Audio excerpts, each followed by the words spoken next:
Bonjour à tous, bienvenue dans cette nouvelle vidéo.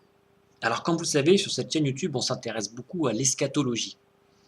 Plus exactement, nous utilisons l'eschatologie en tant qu'instrument analytique du déclin civilisationnel, dans le but certes de faire un diagnostic, je dirais, de la déchéance civilisationnelle que nous vivons actuellement, mais aussi et surtout avec pour objectif de proposer des solutions, des perspectives de réhabilitation de la civilisation adamite authentique, de la civilisation humaine telle qu'elle devrait réellement être, au sens naturel, mais aussi et surtout spirituel et religieux du terme. Alors, l'objet premier initial de la science de l'eschatologie est d'identifier les principaux chantiers à travers lesquels progresse le nouvel ordre mondial.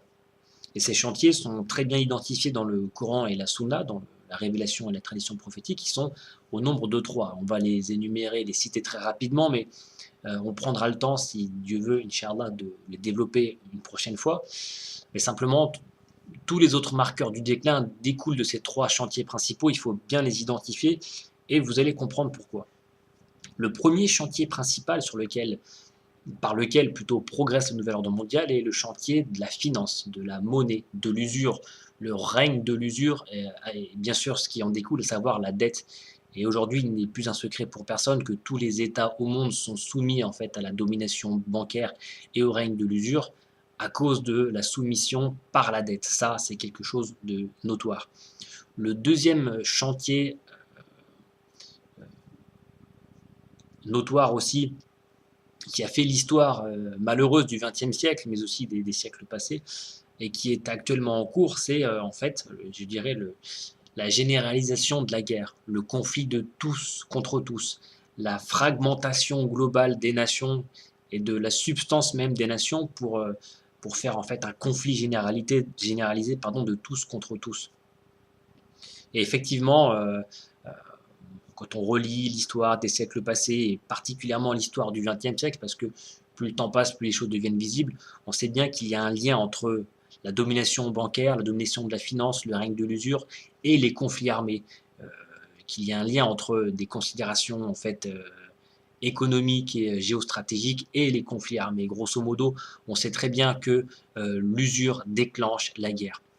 Et le troisième chantier à travers lequel progresse le nouvel ordre mondial, qui est la conséquence des 2 premiers, ou je dirais même qui est l'objectif des 2 premiers, qui est la raison d'être de ces 2 premiers, c'est le déclin moral, sociétal, social. C'est-à-dire, en fait, la destruction de la tradition morale de ce qui a fait des siècles et des siècles de civilisation.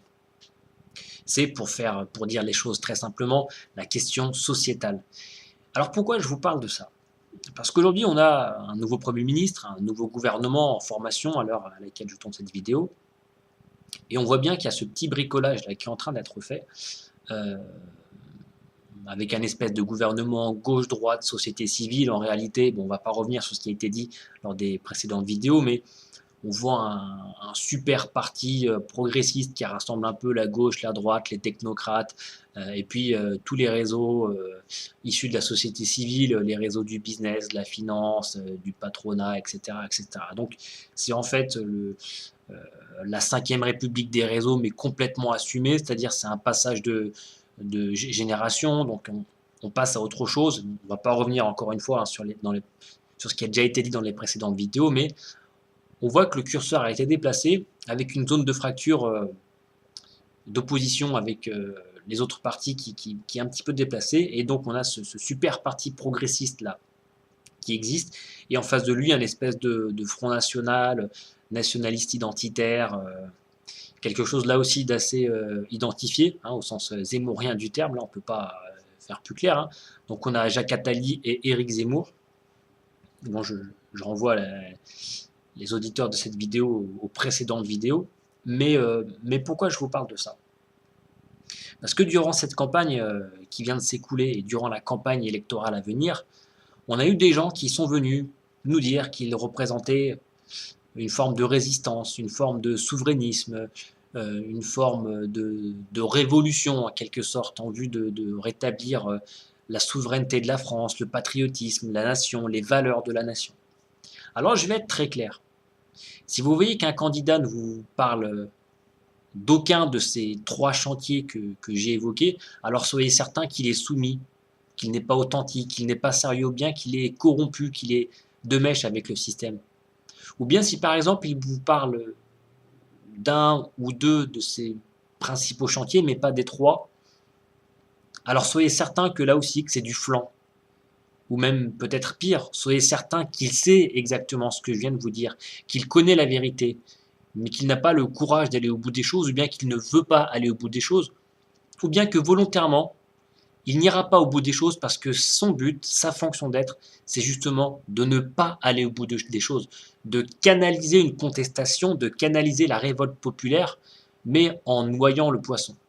Alors il y a eu ces candidats, c'est François Asselineau qui ne parlait jamais du mariage homosexuel, c'est Marine Le Pen en fait qui délocalisait, qui décalait en réalité la question du déclin moral, de la tradition morale de la France authentique et historique euh, vers des questions de laïcité, de foulard, de quelque chose qui ne tenait pas la route. On a eu toutes sortes de candidats qui parlaient de la souveraineté de la France, mais je vais être très clair. Quel est le marqueur à travers lequel on voit si une nation est souveraine ou pas? Eh bien, je vais vous le dire. Certes, on peut parler du fait de pouvoir battre monnaie, de pouvoir avoir une autonomie dans sa défense, dans son armée, de pouvoir décider de ce que fait son armée ou pas. En réalité, une nation est souveraine dès lors qu'elle est en mesure de préserver sa tradition morale, dès lors qu'elle est en mesure de préserver le socle familial, la famille et la cellule familiale de toutes les agressions extérieures supranationales, qu'elles viennent de multinationales, de grandes entreprises, d'idéologies à vocation mondialiste, d'idéologies qui visent à fragmenter les nations et ce qui existe à l'intérieur des nations en vue de dissoudre, en vue d'opérer une dissolution et une uniformisation, en vue de créer, comme dirait ma camarade que je salue, Farida Belgoul, des humanoïdes, remplacer l'humanité par des humanoïdes. C'est donc la question sociétale qui est le cœur des enjeux. Et on le sait de sources coraniques, là encore je remettrai les liens en description, Inch'Allah, mais Dieu garantit à une société, à une nation, à un peuple, Dieu lui garantit des gouvernants justes et une souveraineté plénière dès lors que la nation, le peuple fera l'effort de préserver sa tradition morale, son savoir-être, son savoir-vivre, ses mœurs, son bon comportement, la bonne manière de vivre en société avec son prochain, avec la manière de montrer un sourire, d'être juste, d'être équilibré, d'être chaste, la pudeur, le savoir exister en collectivité, en famille, en groupe. Si une société est en mesure de préserver ces choses-là, alors oui, elle est souveraine. On peut battre monnaie et ne pas préserver, disons, sa famille, la cellule familiale, alors ça veut dire que nous ne sommes pas souverains. Prenons le cas des États-Unis, qui est une nation qui bat sa monnaie, qui répand sa monnaie partout dans le monde, qui envoie son armée partout dans le monde, qui décide de déclencher des guerres.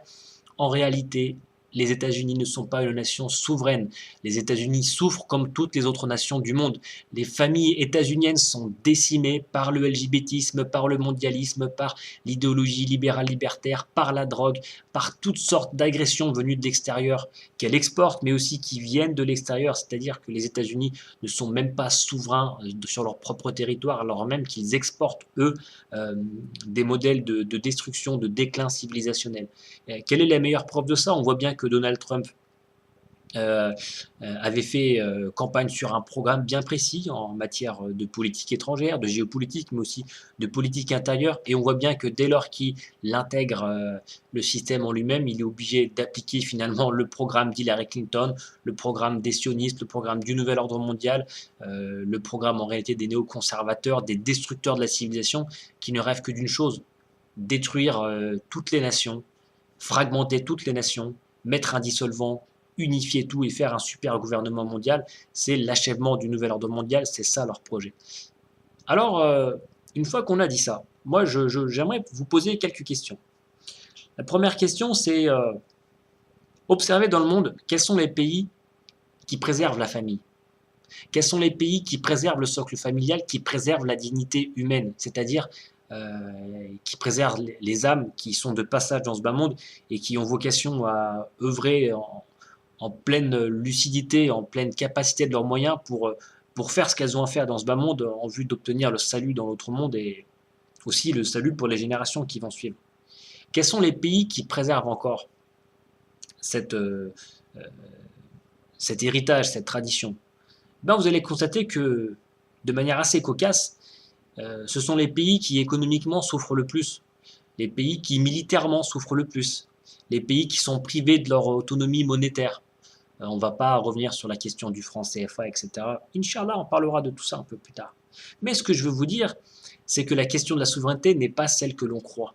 Et quand on voit des candidats qui ne font que vous parler de l'OTAN, de la dette, etc., qui sont des sujets, on vient d'en parler, on vient d'évoquer les 3 chantiers principaux qui existent, mais le réacteur nucléaire, ce que, disons, la chose, l'objet principal de la progression du nouvel ordre mondial, qui est le socle familial, à savoir une filiation, un modèle bien particulier composé d'un homme, d'une femme, un héritage, un papa, une maman, des choses bien identifiées, une manière d'éduquer, une manière d'instruire, etc., etc. Tout est mis en œuvre pour détruire ce modèle. C'est ça la finalité du nouvel ordre mondial. Et regardez dans le monde, quels sont les pays où cette tradition de la famille existe encore. Vous allez trouver que ce sont les pays qui sont dit les pays les plus soumis au nouvel ordre mondial. Et en réalité, il y a là aussi un espèce de mensonge, y compris qui existe dans les mouvements dits alternatifs ou dissidents ou résistants. Il y a ce mensonge qui est véhiculé volontairement de faire croire que ces pays sont encore plus soumis que les nôtres alors que c'est faux. On en parlera un peu mieux une prochaine fois parce que là, je voudrais aussi on en parlera mieux une prochaine fois si Dieu veut, Inch'Allah, parce que là, j'aimerais vous poser aussi une autre question.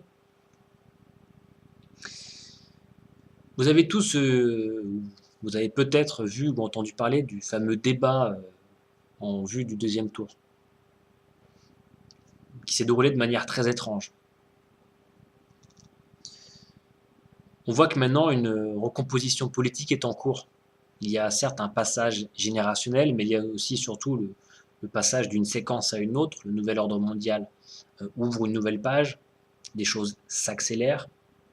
Et finalement, on voit qu'une place est désormais réservée au Front National et même à Mélenchon en tant que, disons, celui qui déplacera le curseur au gré des besoins, en fait, des enjeux, toujours bien sûr au service du nouvel ordre mondial. Alors moi, je vous pose la question. Vous venez d'entendre ce que sont les principaux enjeux. On évoquera plus tard, Inch'Allah, les sous-chapitres qui découlent de ces enjeux, mais les principaux enjeux. Alors moi, je vous pose 2 questions. À ceux qui ont fait campagne pour Marine Le Pen, qui ont expliqué depuis des semaines, des mois et des années que le seul parti en France qui incarnait une résistance, c'était le Front National, que le seul parti en France qui pouvait sauver la France et rétablir une souveraineté, c'était le Front National. Moi, je vous pose 2 questions. Est-ce que le Front National opère réellement sur ces 3 principaux chantiers? Et la question que je vous pose enfin en numéro 2, Marine Le Pen voulait-elle réellement gagner les élections présidentielles? À bon entendeur.